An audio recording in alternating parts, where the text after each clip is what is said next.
ಧರ್ಮಸ್ಥಳದ ಪಾಲಿಟಿಕ್ಸ್ ಅಂತೆ C M ಹೇಳ್ತಾರೆ. ಅವರು ಮೌನ ಮುರಿದುಬಿಟ್ರಂತೆ ಇವತ್ತು. ಓಹೋ, ಮೌನ ಹಾಕಿದ್ರಂತೆ. ವೀರೇಂದ್ರ ಹೆಗಡೆ ಅವರೇ ಸ್ವಾಗತ ಮಾಡಿದ್ದಾರೆ. ಸ್ವಾಗತ ಮಾಡಿಲ್ಲದೆ ಇನ್ನೇನು ಮಾಡೋಕ್ಕಾಗ, ನಾನು ಅಪೋಸ್ ಮಾಡ್ತೀನಿ ಅಂತ ಹೇಳೋಕ್ಕಾಗತ್ತಿತ್ತು ಅವರು? ಅವರೇನು ಹೇಳಬೇಕಾಗಿತ್ತು ಮತ್ತೆ? ಫಸ್ಟ್ ಪಾಯಿಂಟ್ ನನಗೆ ಚೀಫ್ ಮಿನಿಸ್ಟರ್ಗೆ, ಅಂಡರ್ ಹೂಸ್ ಇನ್ಫ್ಲೂಯೆನ್ಸ್, ಯಾರ ಪ್ರಭಾವ ಮತ್ತು ಯಾವ ನೀವು ಲಾಯರ್ ಆಗಿದ್ದವರು ಯಾವ ಲೆಕ್ಕಾಚಾರದಲ್ಲಿ ಇದನ್ನು ಮಾಡಿದ್ರಿ ಅಂತ ನನಗೆ ಅರ್ಥ ಆಗ್ತಾ ಇಲ್ಲ ಅಂತ ನಾನು ಕೇಳ್ತಿರೋದು. ಅವನು ತಗೊಂಬಂದಿದ್ದು ಬುರುಡೆನ ನೋಡ್ಬಿಟ್ಟು ನೀವು ಅವ್ನು ಹೆಂಗೆ ತಂದೆಯಾ ನೀನು ಬುರುಡೆನ ಕೇಳಬೇಕಲ್ಲ, ನೀನು ಹೆಂಗೆ ತಂದೆ ಅಂತ. ಅನುಮತಿ ಇಲ್ಲದೆ ತೆಗೆಯೋದಕ್ಕೆ ಬರೋದು. ಮತ್ತೆ ಇದೇದೋ ಇನ್ನೆಲ್ಲೋ ಆಂಧ್ರ ಪ್ರದೇಶನೋ ಕೇರಳನೋ ತಮಿಳ್ನಾಡಿಂದನೋ ತಂದಿರೋ ಬುರುಡೆ ಆಗ್ಬಿಟ್ಟಿದ್ರೆ ಅದು ಫಸ್ಟ್ ಪರೀಕ್ಷೆ ಆಗ್ಬೇಕಲ್ಲ. ಆಗತ್ತೆ, ಇವ್ರು ಆಗಲ್ಲ ಅಂದ್ಕೊಂಡಿದ್ದಾರೆ, ಅದಾಗತ್ತೆ ನೋಡಿ. ಈಗ ಅದಕ್ಕೊಂದು ದಾರಿ ಇದೆ. FSL ಅಲ್ಲಿ ಅವ್ರು ಅದನ್ನು ಮಾಡ್ತಾರೆ, ಬಿಡಲ್ಲ. ಸರಿ, BJPಗರು SIT ರಚನೆ ಮಾಡಿದಾಗ ಮಾತಾಡಲಿಲ್ಲ, 15 ಜಾಗದಲ್ಲಿ ಆಗಿದ್ರು, 13 ಜಾಗದಲ್ಲಿ ಏನೂ ಸಿಗದಿದ್ದಾಗ ಮಾಡ್ತಾರೆ. ಕರೆಕ್ಟು, BJPಯವ್ರು ಸರಿ. ನಾವು ಕೇಳ್ತಾನೆ ಇದ್ವಲ್ಲ, ಯಾವ ಲೆಕ್ಕಾಚಾರ ಇದು ನಿಮ್ಮದು? ನಾಳೆ ಯಾವನೋ ಬಂದು ಮಕ್ಕಕ್ಕೊಂದು ಬಟ್ಟೆ ಕಟ್ಕೊಂಡ್ಬಿಟ್ಟು ನಾನು ಮಾಡಿದ್ದೀನಿ ಅಂತಂದ್ಬಿಟ್ಟು ಉದ್ದಿನ ಬಂದು ಏನು ರೀ ಮಾಡ್ತೀನಿ ಅಂತ ಕೇಳ್ತಿದ್ದಾಗ ನಿಮ್ಗೆ ಅರ್ಥವಾಗಲಿಲ್ವಾ? ಅದು ಹೇಳ್ದವ್ರಿಗಾದ್ರೂ ಉತ್ತರ ಕೊಡಬೇಕು. ಅರ್ಥ ಆಗಲಿಲ್ವಾ ನಿಮಗೆ? ಆಮೇಲೆ ಈಗ ಅವರು ಎಲ್ಲರದ್ದು ಮುಖವಾಡ ಕಳೆದಿದೆ, ಹಾಗೆ ಹೀಗೆ ಅಂತಂದರೆ ಈಗ ಅನಾಮಿಕನ ಬಂಧಿಸ್ಬೇಕು ಅಂತ. ಪಾಸಿಬಲಿ ಆಗತ್ತಾ ಅಂತ ನನಗೆ ಡೌಟ್ ಇದೆ. ಅದು he might become an accused also at some point of time. ಹೀಗೆ ಕಂಟಿನ್ಯೂ ಆದರೆ ವಿತೌಟ್ ಎವಿಡೆನ್ಸು, ಹೇಳಿದ್ದೆಲ್ಲ ಪ್ರೂವ್ ಆಗದೆ ಹೋದರೆ, ಎವಿಡೆನ್ಸ್ ತೋರಿಸಿದ್ರೆ ಬೇರೆ. ವಿತೌಟ್ ಎವಿಡೆನ್ಸ್ ಹೀಗೆ ಆತ ಓಡಾಡ್ಕೊಂಡಿದ್ರೆ, ನಾನು ಇಷ್ಟ ಬಂದಂಗೆ ಧೆಮ್ ರಂಗ ಅನ್ಕೊಂಡಿದ್ರೆ, he may become an accused. The SIT will to go to court. ಕೋರ್ಟ್ಗೆ ಹೋಗ್ಬಿಟ್ಟು ವಿಲ್ ಕನ್ವರ್ಟ್ ಹಿಮ್ ಆಸ್ ಇದು remove him from the witness protection act ಇಂದ ತೆಗೀರಿ ಅವ್ರನ್ನ ಅಂತ ತೆಗೆಸ್ಬೇಕಾಗತ್ತೆ. ರಕ್ಷಣೆ ತೆಗೆಸ್ಬಿಟ್ಟು ವಿಟ್ನೆಸ್ ಇಲ್ಲದೆ ಇದ್ರೆ, ಸಾಕ್ಷ್ಯ ತರದಿದ್ದರೆ, ನಾ ಹೇಳ್ತಿರೋದು.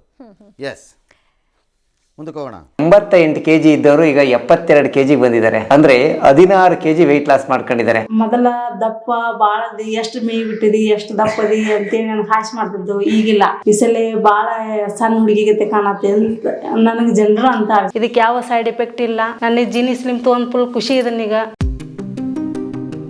ಗಣೇಶ ಹಬ್ಬಕ್ಕೆ ಸರ್ಕಾರ ಟಫ್ ರೂಲ್ಸ್ನ ತಂದಿದ್ರ ವಿಷಯವಾಗಿ ಪರಿಷತ್ನಲ್ಲಿ ಇವತ್ತು ವಿಪಕ್ಷಗಳು ಸಿಡಿದಿದ್ವು. ಒಂದೊಂದು ಕಡೆಯಲ್ಲಿ ಒಂದೊಂದು ರೂಲ್ಸ್ಗಳನ್ನ ಮಾಡ್ತೀರಿ, ಒಂದು ರೂಲ್ಸ್ನ ಫ್ರೇಮ್ ಮಾಡೋದಕ್ಕಾಗಲ್ವಾ? DJ ಮಾಡಬೇಡಿ, ಪಟಾಕಿ ಹೊಡಿಬೇಡಿ ಅಂದರೆ ಹೇಗಾಗುತ್ತೆ ಅಂತ ಕೇಳಿ ಚರ್ಚೆಗೆ ಅವಕಾಶ ಕೇಳಿದ್ರು, ಕೊಡಲಿಲ್ಲ, ಸಿಟ್ಟಾದ್ರು, ಸಭಾತ್ಯಾಗ ಮಾಡಿದ್ರು. ಈ ಮಧ್ಯೆ ಇದೇ 27ರ ಗಣೇಶ ಗೌರಿ ಹಬ್ಬದಂದು ರಾಜ್ಯಾದ್ಯಂತ ಹೆಚ್ಚುವರಿಯಾಗಿ 1500 ಬಸ್ಗಳನ್ನು ಬಿಡೋದಕ್ಕೆ ನಿರ್ಧಾರ ಮಾಡಿದ್ದಾರೆ. ಅಲ್ಲದೆ ಹೋಗುವ ಬರುವ ಎರಡೂ ಸೈಡ್ನ ಟಿಕೆಟ್ನ ಒಂದೇ ಸಾರಿ ಬುಕ್ಕಿಂಗ್ ಮಾಡಿಕೊಂಡ್ರೆ 10% ಡಿಸ್ಕೌಂಟ್ ಕೊಡ್ತಾರಂತೆ. ಗಣೇಶ ಉತ್ಸವನ ನಾವು ಎಲ್ಲ ಭಾಗದಲ್ಲಿ, ಎಲ್ಲ ನಗರ ಗ್ರಾಮಾಂತರ ಪ್ರದೇಶದಲ್ಲಿ ನಾವು ಆಚರಣೆ ಮಾಡ್ತೀವಿ.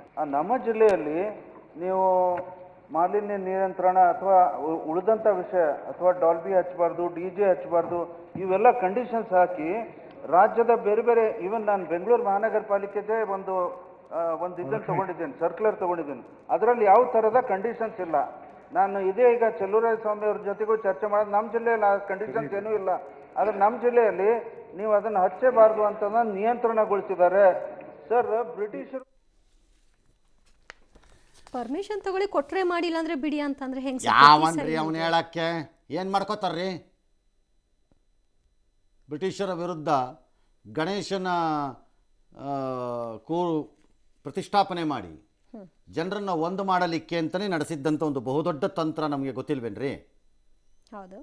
ನೀವು ಬ್ರಿಟಿಷರ ಥರನೇ ಆಡೋದಾದರೆ ನಿಮ್ಮ ಮೇಲೂ ಅದೇ ತಂತ್ರ, ರಾಜ್ಯವ್ಯಾಪಿ ಕೂರಿಸಿ ಉಲ್ಲಂಘನೆ ಸ್ಟಾರ್ಟ್ ಮಾಡಿ. ಖರ್ಗೆ ಹೇಳಿದ್ರಲ್ಲ, ಸ್ವಾತಂತ್ರ್ಯದ ಥರ ನಾವು ಚಳವಳಿ ಮಾಡಿಬಿಡ್ತೀವಿ ಓಟ್ದು ಅಂತ. ಹಾಗೆ ಇಲ್ಲೂ ಚಳವಳಿ ಸ್ಟಾರ್ಟ್ ಮಾಡೋಣ, ಉಲ್ಲಂಘನೆ ಮಾಡೋಣ. ಅದೇನು ಮಾಡ್ತೀವಿ? ಎಷ್ಟು ಜನದ ಮೇಲೆ ಏನು ಕ್ರಮ ತಗೋತೀರಿ ನೀವು? ಎಷ್ಟು ಜನರ ಮೇಲೆ ತಗೋತೀರಿ? ನಾವು ನೋಡಬಿಡೋಣ.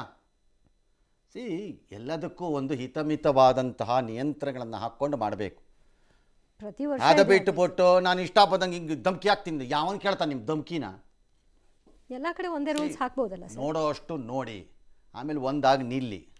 ಒಂದು ಕಡೆ ಮಾಡೋ ಬದಲು 1000 ಕಡೆ ಮಾಡೋಕ್ಕೆ ಸ್ಟಾರ್ಟ್ ಮಾಡಿ. ಅದೇನು ಮಾಡ್ತಾರೆ ನೋಡೋಣ. ಆಗೇನು ಮಾಡ್ತಾರೆ? ಯಾರನ್ನ ಅಂತ ತಡೀತಾರೆ? ಎಸ್. ಅಥಣಿ ಕಾಂಗ್ರೆಸ್ ಶಾಸಕ ಲಕ್ಷ್ಮಣ ಸವದಿ ವಿರುದ್ಧ ಮಾಜಿ ಸಚಿವ ರಮೇಶ್ ಜಾರಕಿಹೊಳಿ ಮತ್ತೆ ಮುಗಿಬಿದ್ದಿದ್ದಾರೆ. ಬೆಳಗಾವಿ DCC ಬ್ಯಾಂಕ್ ಚುನಾವಣೆ ಹಿನ್ನೆಲೆಯಲ್ಲಿ ಅಥಣಿಯಲ್ಲಿ ಅವ್ರು ಮಾತನಾಡಿದ್ರು. ಸವದಿ ಒಬ್ಬ ನಾಟಕಗಾರ, ಅವ್ರನ್ನ ಹೆಂಗೆ DCM ಮಾಡಿದ್ರೋ ಗೊತ್ತಿಲ್ಲ. ನಾನು ಯಡಿಯೂರಪ್ಪನವ್ರನ್ನ ಕೇಳಿದೆ, ನಂಗೆ ಗೊತ್ತಿಲ್ಲ, ಹೈಕಮಾಂಡ್ ನಿರ್ಧಾರ ಅದು ಅಂತೆಲ್ಲ ಹೇಳಿದ್ರು ಅಂತೆಲ್ಲ ಮಾತನಾಡಿದ್ರು. ಏನು ಹೇಳಿದ್ರು ನೋಡೋಣ. DCM ಆಗಿದ್ದು ಯಾವನಿಗೂ ಗೊತ್ತಿಲ್ಲ, ಸವದಿಗೆ ಗೊತ್ತಿರಲಿಲ್ಲ ಯಾಕಾದೆ ಅಂತ. ಅವ್ರಿಗೆ ಆಶ್ಚರ್ಯ, ನನಗೇನೋ ಡೌಟಪ್ಪ ಅದು. ಬೇರೆಯವ್ರಿಗೆ ಯಾಕೆ ಗೊತ್ತಿರುತ್ತೆ? ಏನೋ ಅವ್ರದ್ದು ಲೋಕಲ್ ಫೈಟಿಂಗ್ಗಳು ಏನೋ ಮಾಡ್ಕೊಂಡು ಫೈಟ್ ಮಾಡ್ಕೊಳ್ಳಿ.